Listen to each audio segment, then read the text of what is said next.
All right, we're back here on the Chase Thomas podcast, taping this late on a Thursday. First timer Chris Coleman is here. Chris, good evening, sir. How are you? I'm doing great. Appreciate you having me on. How are you?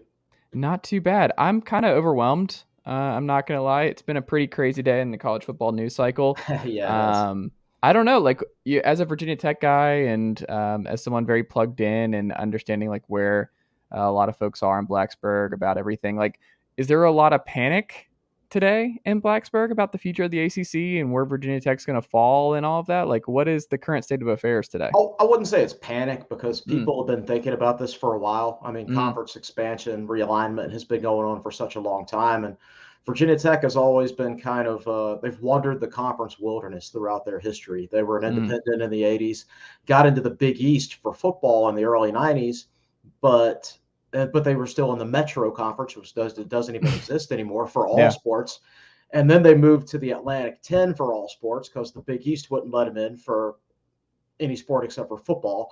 Mm, Then the Big East finally let them in for all other sports, and then 4 years later they were all in the ACC. So it's they've never really had a home as far mm. as conference membership for more than this is Virginia Tech's tenure in the ACC. So almost 20 years now. That's been the longest they've ever been in one league before. So we're kind of used to this to a certain extent. At least I am.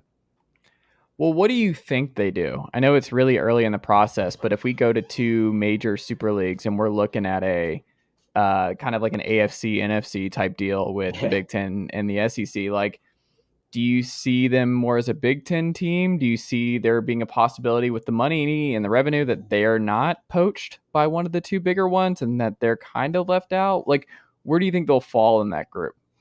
It kind of depends on how I guess these conferences that they're and to a certain extent you want to add different states to Mm, your map, right? And yeah. neither the Big Ten or the SEC has the state of Virginia Mm, and or the state of North Carolina for that matter. So I've always thought that like if it came down to this, the Big Ten would maybe invite UVA and North Carolina, and the SEC would invite Virginia Tech and NC State. hmm. That's kind of what I've always thought. Virginia Tech and NC State are more SEC like as far as Yeah. their fan bases and how they treat football and Mm, things like that. North Carolina's basketball first. Virginia gets about 30,000 people at their football games, which is certainly not SEC like. So it no. always but both of those are big time academic schools, which kind of Mm, fit that Big Ten mold. So I've always thought they would be more traditional fits for the Big Ten, whereas Virginia Tech and NC State would be more traditional fits for the SEC. We'll just have to see how that goes. Clemson's the interesting one because they're a big time football school, but the SEC has already got they're already in the SEC footprint, mm. and it's one of those things like how many awesome teams do you really want to add to one league before you just end up beating up on each other to a certain extent. So it'll be interesting to see where it all ends up. You don't like these backroom meetings Yeah. and we saw it last July. I remember when it happened with Oklahoma and Texas Mm, going to the SEC. I was down at ACC Media Days in mm. Charlotte, so it happened during that moment, and it came out of the blue. And this what happened today came out of the blue. I would love to see some sort of major conference between all conferences. Just sit around for a week at a big resort hotel and just hash things out and try to come up with some solution that's kind of best for everybody. But I kind of doubt that's going to happen. So just got to sit back and wait and see. Yeah, it seems like Sankey is on his own and doing his own thing. And you had the alliance, which lasted about a year, and that was the whole thing when it was a handshake deal. It's just great. Like, unless you got that was everyone's point at the beginning of like, this is cool. Like, I think most college football fans are on board with that. Like, hey, yeah, let's slow down and stop the constant Mm-hmm. churn and take and just change. And they didn't get any of it in writing. Like, Well, just yeah, and it's easy to say that yeah, when until you yourself get offered more money correct. and a definite seat at the table. So it was all about loyalty and trust. And I think in multi-million dollar organizations, Yeah. you kind of throw that out the window. So I think it was the whole concept, on paper was good, but it was kind of flawed from the very beginning because there was never an official signed tie. Yeah. That they would come out with statements every now and then that we would get as part of the media in the ACC, but you'd skim over them and you're like, yeah, this says absolutely nothing. It's just like you're sending out this email once a month to just remind us that you do exist, but you're not actually doing anything. That's interesting. Do you think there's a possibility that the ACC and Jim Phillips is able to withstand this and just he's like, hey, Notre Dame, now, like how much money? Like, I don't care. Right. I will mortgage my house. I don't know what it's going to take, but you're joining this conference and we're keeping this thing moving. Well, I think that would maybe be a risky move for Notre Dame. Notre Dame Yeah. values their independence. I mean, they have their own TV network and their own TV contracts. They know exactly what time they're playing every single home game because they get to decide. So I don't think it's necessarily about the money for Notre Dame. I just think they like to run their own show. They don't want to, Well, be yeah, the the ACC hole has in no anybody leverage, else. but it's just Right. like what we said, where it's just how much money could the ACC keep backing up? It's the Mel Tucker to Michigan State thing, where they keep saying no, and then no, and then no. It's like, all right, I guess I'll do it. I think the ACC's made some mistakes through the years. I think John Swofford hung on to his job for entirely too long. But at the same time, the ACC's biggest problem is there's too many small private schools in the ACC. So you've got Wake Forest and Duke, very, very small fan base. It's like 3,000 people go to Wake Forest. Boston College is a private school. Pitt, they're kind of they're kind of quasi-private, quasi-public, but it's not a big, passionate fan base that packs their stadium and things like that. And even Miami it's a private school and they have a lot of loud fans, but they don't actually go to games and things like that. It's a very strange fan base. Georgia Tech is they're just not too into football these days. So I mean, there's only really like 4 big state schools in the ACC, and obviously that's Clemson, Florida State, NC State, and Virginia Tech, as far as that I would describe as SEC like in terms of passionate fan bases and things like that. So there's just not as much interest in the ACC football from its own member schools because you've got so many Dukes and Wake Forests and Syracuses and Boston Colleges. There's just the Big Ten and the SEC, particularly the Big Ten, it's kind of death by numbers. They got the biggest living alumni bases of any schools in the country. So the ACC has always been flawed to a certain extent because of their original conference membership, and they kind of doubled down on that by adding schools like Boston College and Syracuse, when maybe the right moves would have been to add schools, just more people, bigger fan bases, maybe a UCF or something like that. But I think the ACC has always been doomed to a certain extent. Now, one thing that they've signed a media rights deal with ESPN through, I don't know, 2036 or 2030 something, and so whoever left the ACC would owe a substantial amount of money, but you got to figure if there's any backroom talking going on, those schools are doing the math and saying, okay, at what point does it become financially viable where we can leave and take this short-term bump, but we know that long-term we're going to be more secure. So that's a question I can't answer, but you've got to think the conversations have been had. I mean, that's what Jack Swarbrick, Notre Dame AD, was hinting at, right? Of just like mid 2030s is when everything's up, every television right thing is up, and then that's when everything really, really just blows up by that point. You're right, and think about it. If you're the SEC, I mean, both those conferences already have ESPN deals, and they're obviously the 2 mega conferences. So if you're ESPN, you've got the ACC rights deal. Like, would it be better for ESPN to just go ahead and say, you know what, you guys go ahead and go to the SEC because now our SEC deal is worth way more money, and we're not making that much off the ACC anyway, and we're already shoving you all to ESPNU and the ACC network anyway. So it'll be interesting to see how the dominoes align. Obviously, everything keeps getting smaller. There are 5 conferences, and you're right. It does seem like it's trending towards 2 super conferences. So what happens then? do the SEC and the Big Ten, do they actually need the NCAA at that point? No, I don't even know what the NCAA will look like at that point. Like, even if it Right. exists, like, there's a chance it just like has no power or anything. I mean, look Right. at college basketball. I mean, that's an independent like that's like one of the last things that I think is so interesting too. Is just that like everything's football, football, football. But I just think about like the softball team at UCLA. Like, what Uh-huh. is their schedule going to be Oh like? my And gosh. Can you it's imagine terrible. these midweek? I mean, I think that's ridiculous. Like, I get the whole money aspect of Mm-hmm. it, but you put a softball player or a volleyball player or a Mm-hmm. men's soccer player or whatever on a plane on a Tuesday and Mm-hmm. tell them to fly from Piscataway, New Jersey, and play a game on Tuesday night against UCLA and then fly back.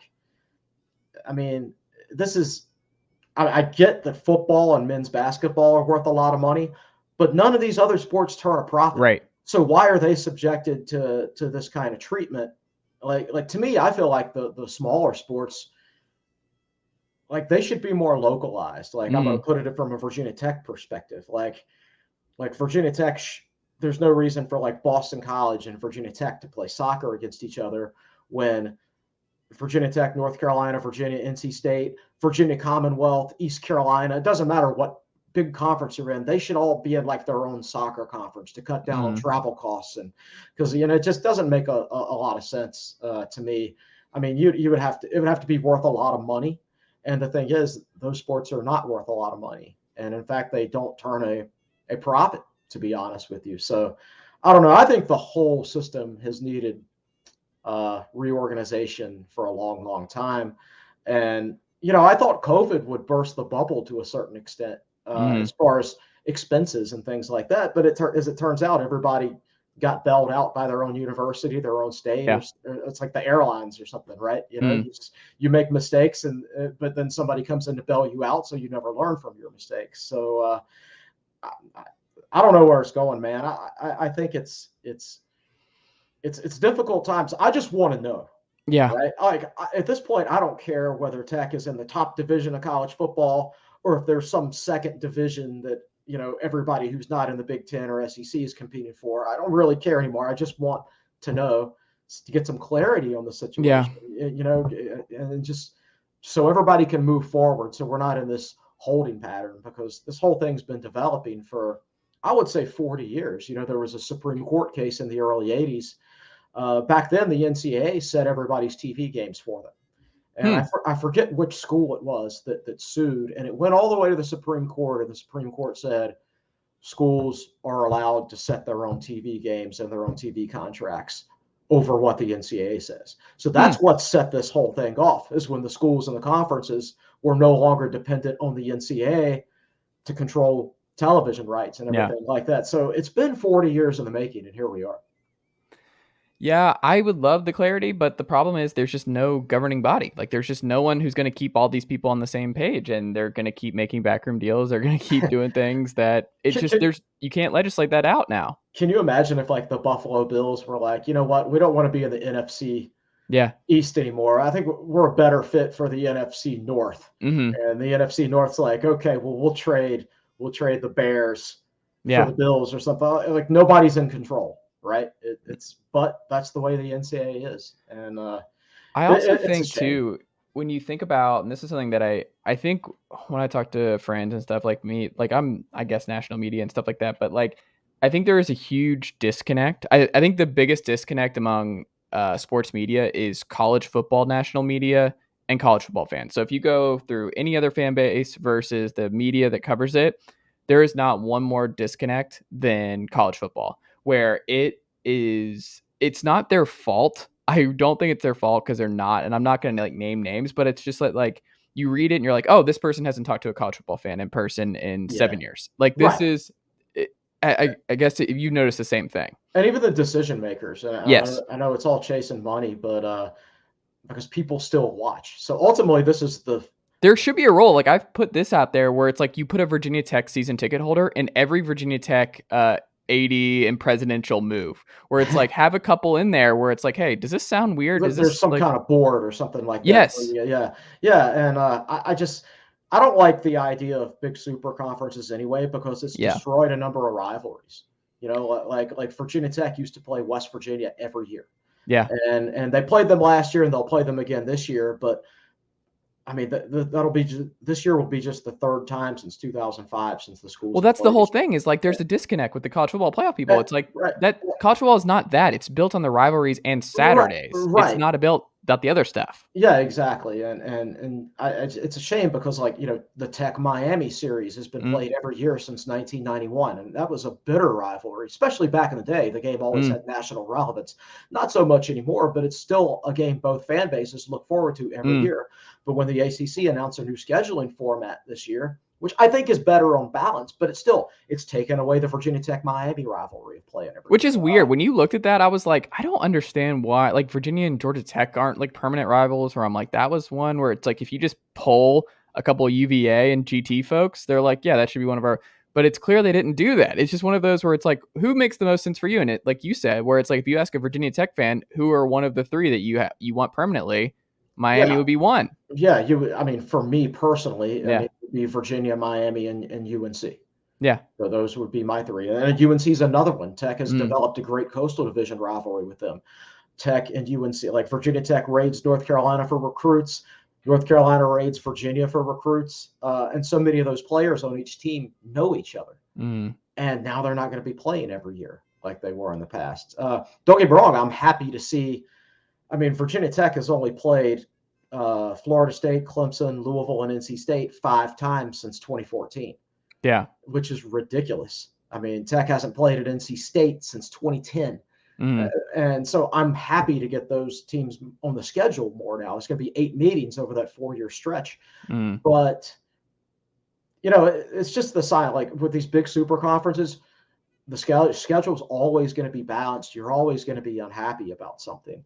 But the thing is, like, people complain about it, but we keep watching it, right? mm, So as long as we keep watching it and we keep watching it on television, we keep buying tickets and the money keeps rolling in, there's no incentive for this people Well, I for mean, these people attendance to is going actually. down year over year, You're and right, we but look at but that. you're right, but it's made up for by more and more television money True.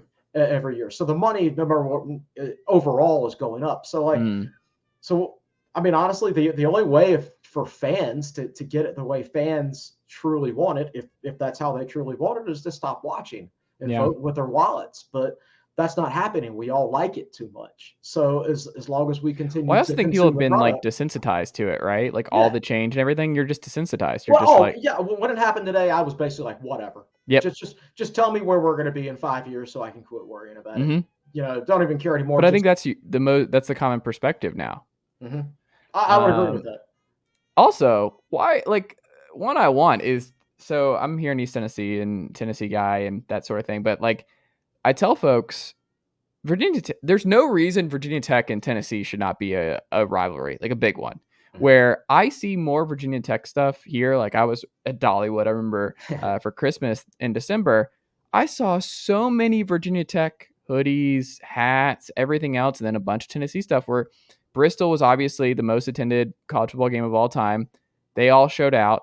Bristol, and I mean, you could do that once every 5 years, but a home and home with Blacksburg and Knoxville, like that's exactly the kind of thing where it's just pull like whoever is in charge, just be like, hey, I've noticed a lot of Virginia Tech folks in East Tennessee, and I've noticed that that's something that could be really fun. That a lot of fans would love to go to Blacksburg and have an opportunity to go experience watching Tennessee and Blacksburg, and I'm sure a lot of Blacksburg folks would love to go into Neyland and see Yeah. that. Like, We've done polls yeah, on Tech Sideline before, asking people, who they want to play in a home mm, and home non-conference game, and generally your answers are Tennessee, Penn State, mm, South Carolina. I mean, I think that the regional matchups between the big state schools with big fan bases are the most attractive matchups in college yeah, football. So as far as I'm concerned, the more of those, the better.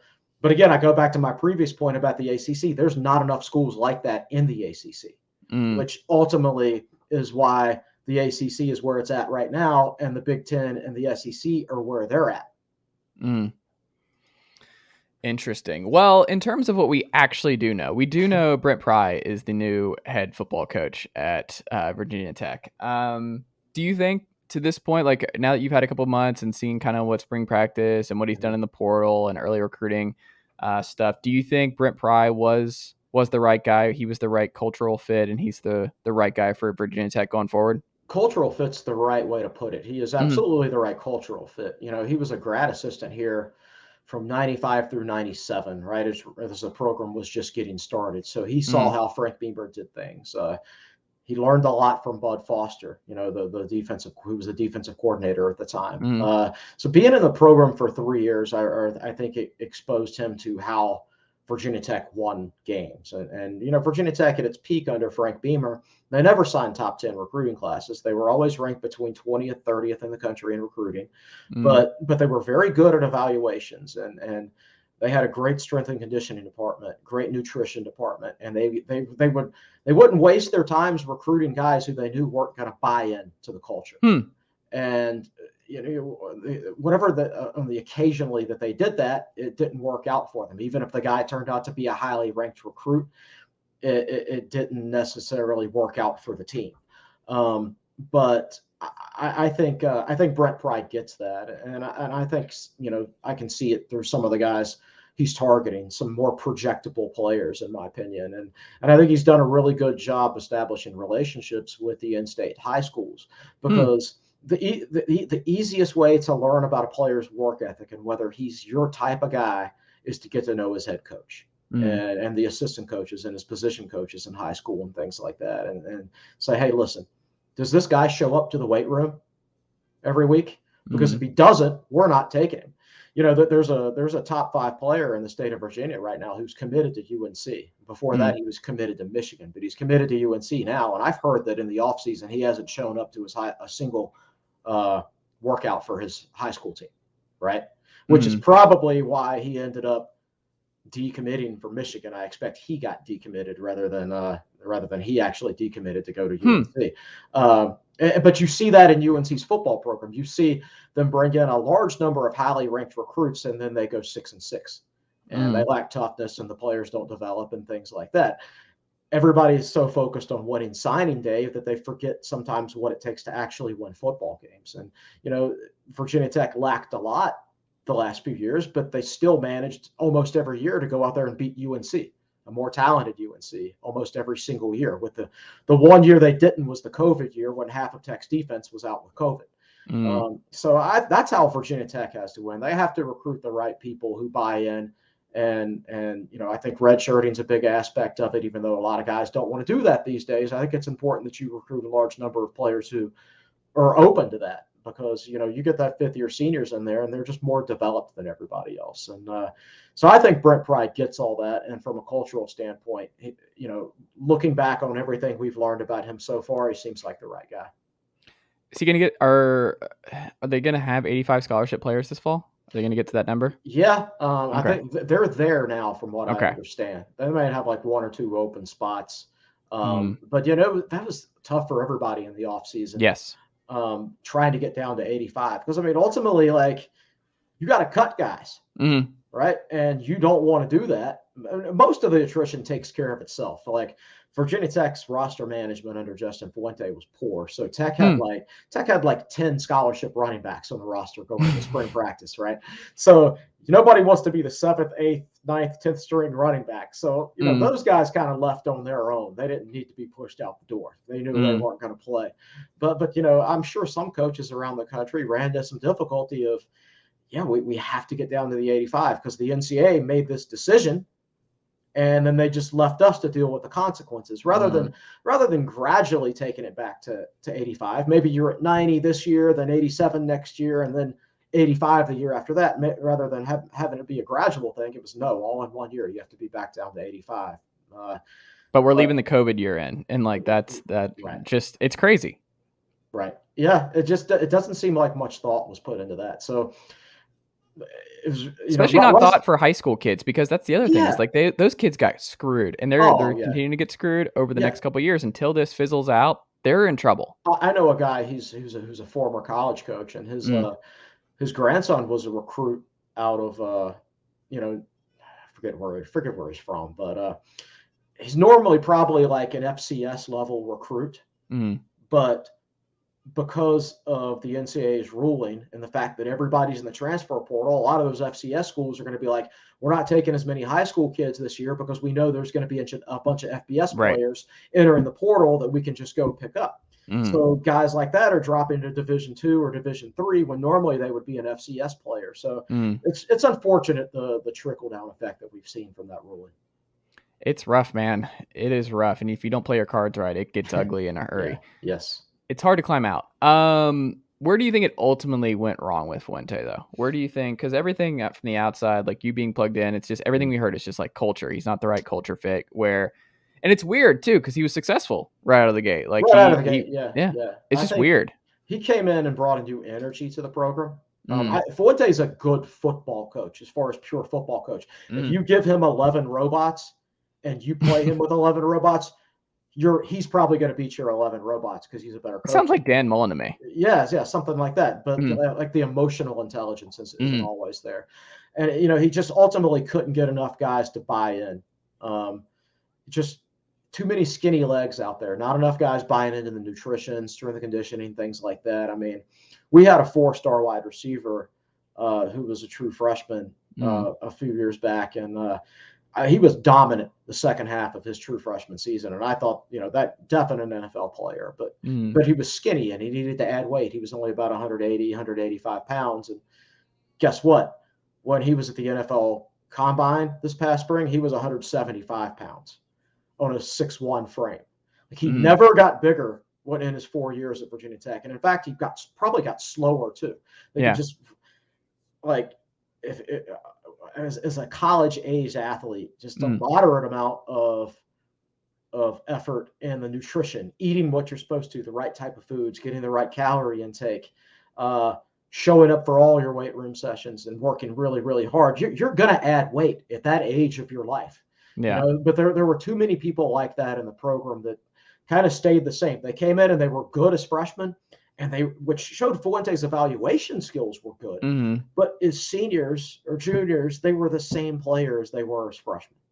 And there were too many guys like that across the board. There are some notable exceptions to that, like Christian Darrisaw, Caleb Farley. Those guys were first round picks. But overall, you didn't see the player development across the board that you saw previously that really defined the Frank Beamer era. And ultimately, that's what Virginia Tech has to be. They have to be a very good player development program.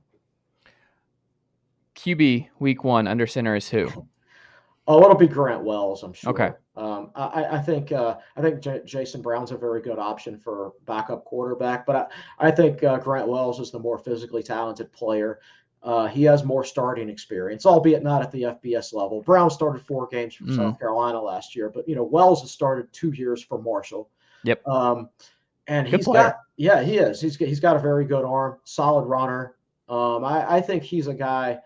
Plus, there's growth potential there. Mm-hmm. He's got 2 years left, or 3 if he wants to use his COVID year. So Yeah, I because feel he's not like, an NFL guy. Like he can stick right. around. Yeah, exactly. So I think he is the better quarterback right now. But Mm. even if it was a tie, he's the guy you go with because he's got multiple years left. He's the more projectable player. He's going to improve. So to me, I would be very surprised if he wasn't the starter day one, barring injury.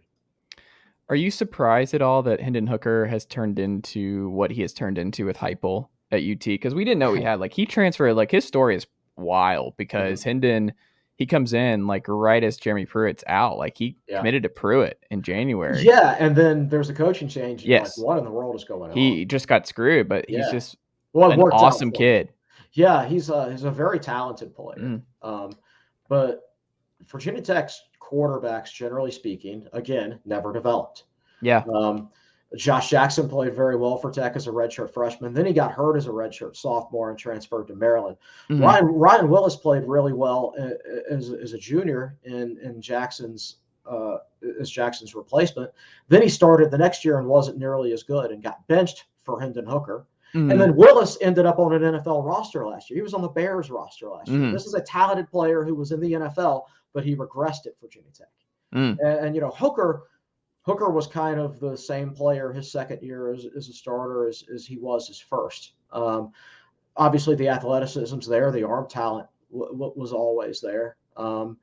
it's just across the board. Virginia Tech's quarterbacks didn't develop, and you thought you maybe saw a little bit of that early, but once 2019 hit, and you saw Ryan Willis regress, and then in 2020, Hendon Hooker kind of stayed the same, and then in 2021, you see how good Hooker played for Tennessee. You're like, okay, we have a quarterback development problem Yeah. at Virginia Tech. So again, player development, man. I feel like as bad as Tech's player development has been, the fact that they kept going 500 every year, to me, like Fuente is his own worst enemy, but yet his also his own best friend. Like his actual coaching compensates for his bad player development, but his bad player development makes him look like a worse coach, actual X's and O's coach than he actually is. So the other issue is with him is he lost a lot of quality assistants and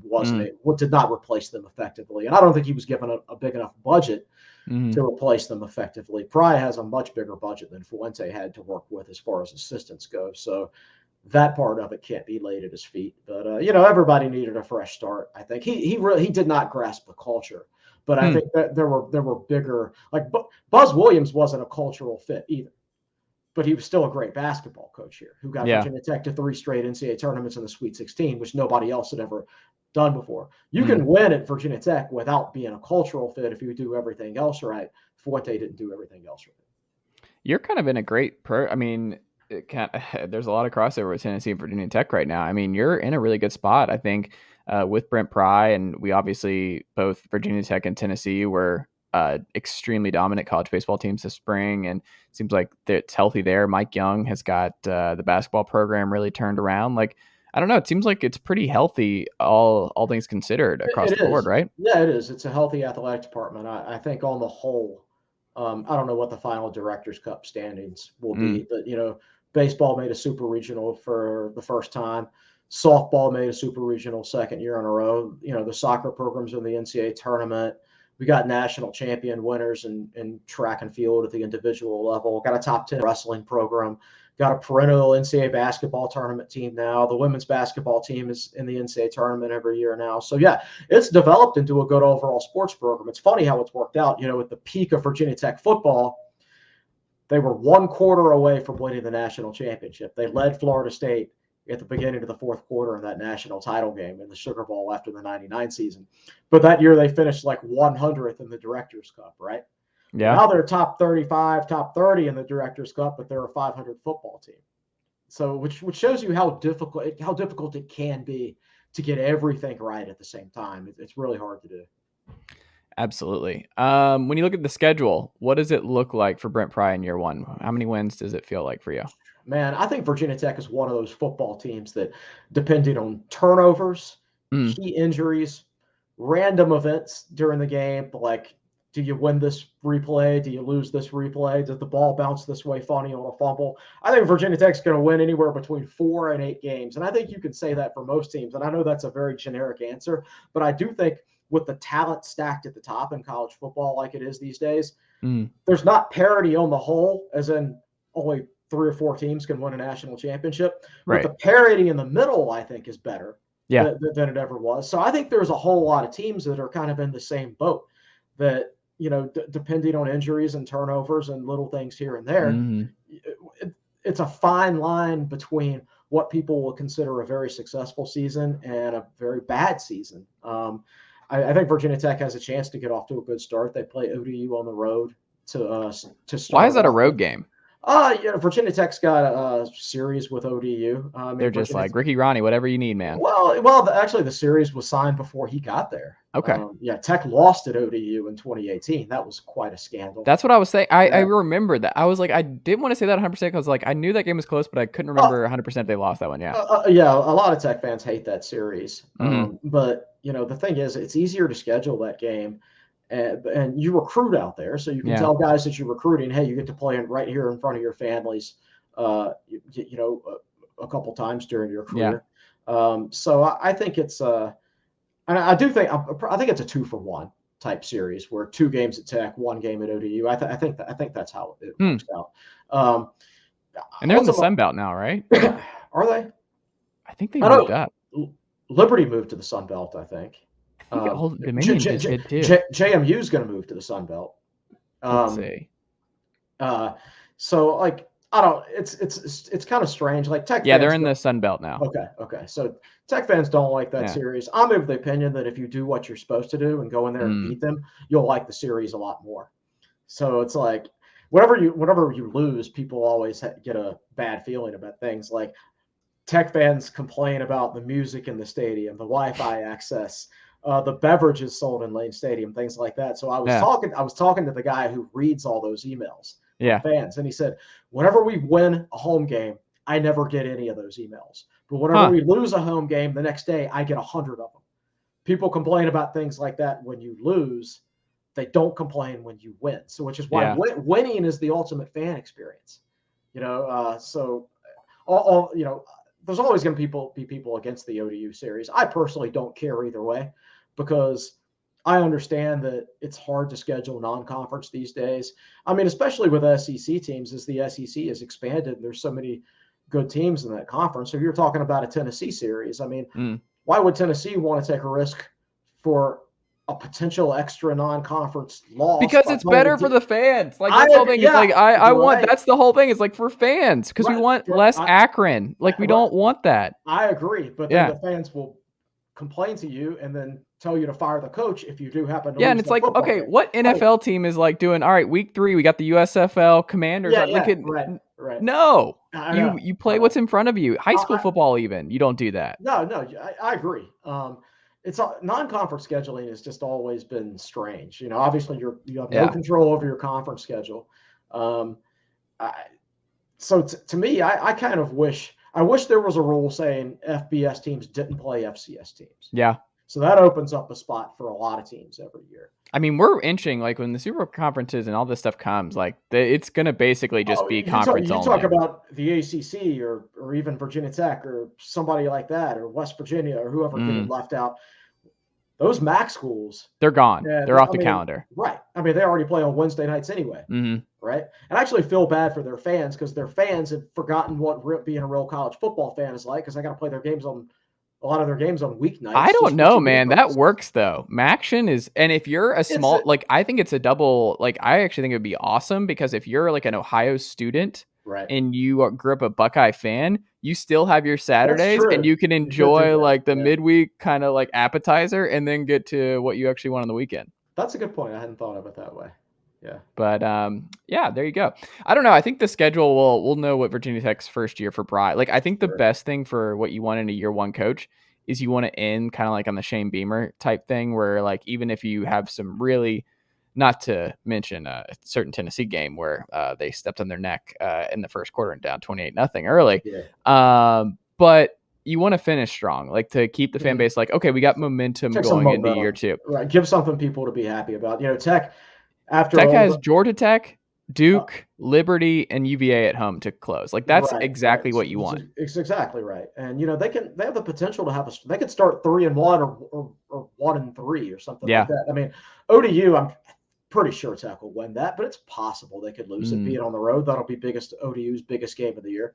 Then you got Boston College at home in a night game. The first home game of Brent Pry's era will be at night, Lane Stadium, Inter Sandman. That's going to be awesome. But Boston College is a good football team with star power at quarterback and wide receiver. So that's a losable game and a winnable game. The next week you got Wofford. You'll win that one. Week 4, Thursday night, West Virginia. Right? And that's one the fan base is really going to be fired up for. But it's also a losable game. It's a winnable game and it's a losable game. So you could be really, really happy as a Virginia Tech fan after the month of September, but you could also be really ticked off and say, we're in a lot of trouble here. It's going to be a long season. A couple of those games are basically toss-ups as far as I'm concerned. Absolutely. We'll end here. Chris, how do the good folks keep up with your work and everything you got going on up there in Hokie country? You can find us at techsideline.com. We're awfully busy right now because we had a commitment announcement yesterday, another one today. Actually, there was one on Tuesday as well. There's 2 coming tomorrow, 2 on Saturday, and 1 on July 4th. So there's a lot of action right now. Normally, this is kind of the downtime of year, late June, but not in terms of recruiting. They're rolling in right now. There you go. Man, this has been a lot of fun. I greatly appreciate you making the time, Chris. We'll have to check back in again soon. Yeah, definitely. Yeah, I appreciate you having